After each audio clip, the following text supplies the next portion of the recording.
আসসালামু আলাইকুম। কেমন আছেন সবাই? চাল কুমড়া দিয়ে গরুর মাংস রান্না করব। তাই প্রথমে মশলাটা আমি ভালোভাবে কষিয়ে নিয়েছিলাম এবং চাল কুমড়া কাটাগুলা আমি সেই অংশগুলা মশলার মধ্যে দিয়ে দিয়েছি। ভালোভাবে নেড়ে চেড়ে হালকা একটু পানি দিয়ে আমি সিদ্ধ করার জন্য ঢেকে দিয়েছিলাম। তো সিদ্ধ মোটামুটি হয়ে গেছে, আর উপরে আমি মাংসটা আগে থেকে কষিয়ে রেখে দিয়েছিলাম, সে মাংসটা পরিমাপ মতন দিলাম। দিয়ে মাংসটা চাল কুমড়ার মধ্যে ভালোভাবে নেড়ে চেড়ে মিশিয়ে নিচ্ছি।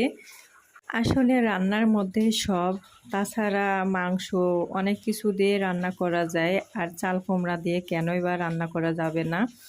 মাংস আর চাল কুমড়ো একসঙ্গে কষিয়ে নিয়েছি, আর পরিমাপ মতো এখানে আমি কিন্তু পানি অ্যাড করে দিয়েছি, যেটুকু আর কি লাগবে, বেশি পানি রাখবো না, সে কারণে পরিমাপ মতন পানিটা দিয়ে দিয়েছি। তো পানিটা যাই হোক বলক উঠে গেছে, ফুটে গেছে।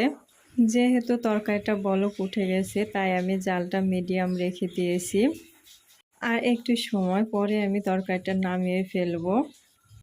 তো এই তো হয়ে গেছে আমার গরুর মাংস দিয়ে চাল কুমড়া রান্না। আর এদিক দিয়ে বাচ্চারা বলেছে ঝাল ঝাল করে মরিচের ভর্তা খাবে। তো যাই হোক, আমি এখানে মরিচগুলা কিন্তু সুন্দর করে ভেজে নিয়েছি, আর কিছু রসুন পেঁয়াজও ভেজে নিয়েছি, আর কিছু বাদাম নিয়েছি, বাদামগুলো কিন্তু সুন্দর করে ভেজে নিয়েছি।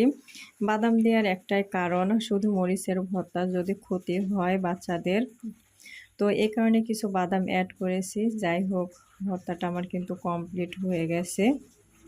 তো আজকের মতো এখানেই, সবাই ভালো থাকবেন। আল্লাহ হাফেজ।